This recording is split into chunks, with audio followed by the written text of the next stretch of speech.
Mark Carney really wants to be your next prime minister, but based on his policy announcements, he really just wants to be the prime minister of Brookfield's profit margins. Let's start with his latest brainwave. A $35 billion promise to build sustainable modular homes to help solve the housing crisis. We're looking to double the rate of home building, as you would have seen, through new technologies in part, and Canadian innovation in modular housing, mass timber, etc. That's actually, it's better for people who buy the homes. The homes cost less, they're cheaper to run. It's also much lower emission as a consequence. So that's an example of us using a small amount of government money, clear objectives, clear specifications in order to catalyze Canadian industry.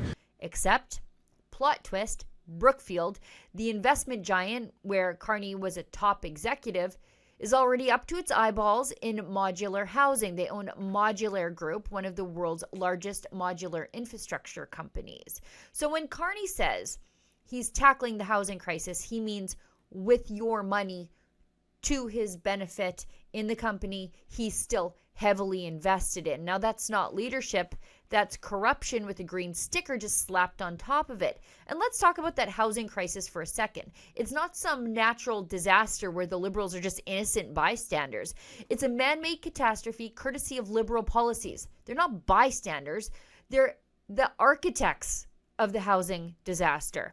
They've flooded the construction industry with unrealistic net zero mandates. They've strangled projects with red tape, driving up costs. At the same time, they've pushed for record immigration with no matching housing plan, throwing gasoline on a 5-alarm fire. So now Carney wants Canadians to live in 400 square foot sea-can shanties in a parking lot somewhere greenwashed and government funded that might be completed just in time for you to be buried in one. No yards, no privacy, just Brookfield branded dystopia for the working class and billions in taxpayer subsidies for Carney's corporate investments.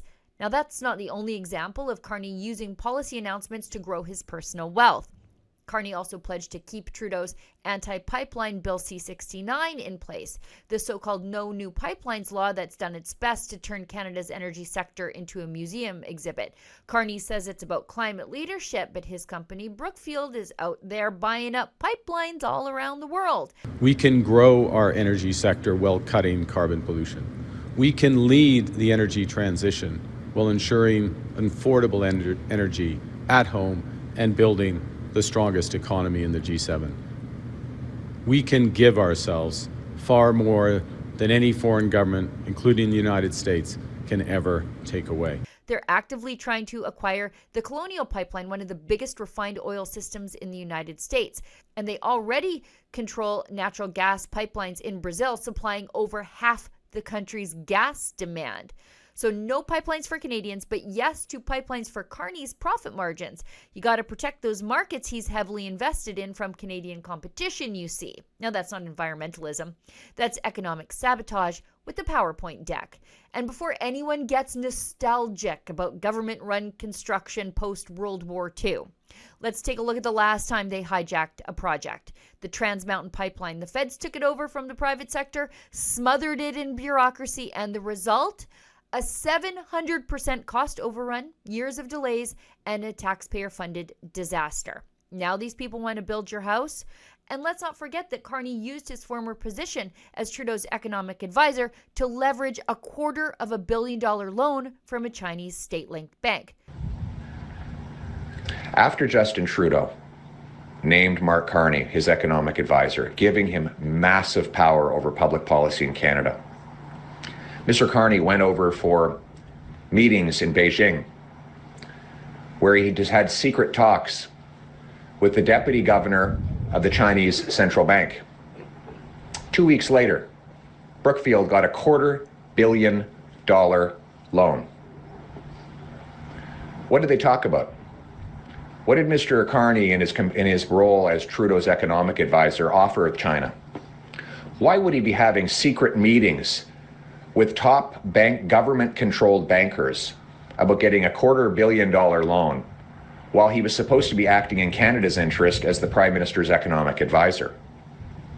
Why would he be collaborating with a hostile foreign regime that we have since learned executed 4 Canadians and took numerous Canadians hostage for a lengthy period of time.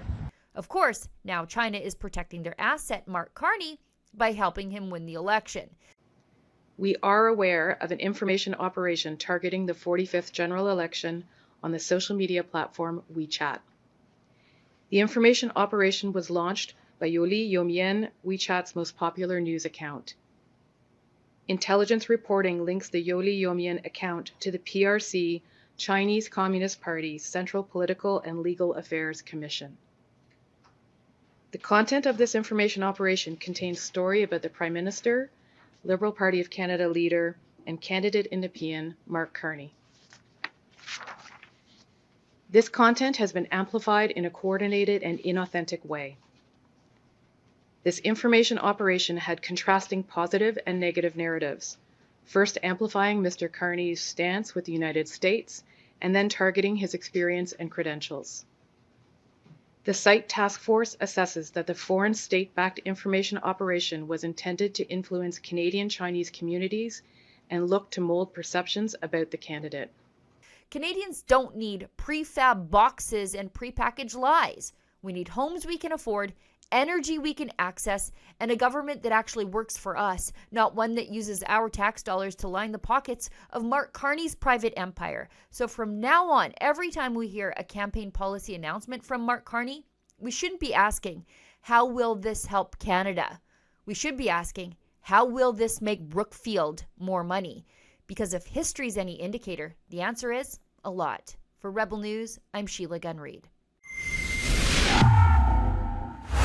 To see and support our coverage during this most historic election campaign, a pivotal one for the future of Canada, go to campaign2025.com.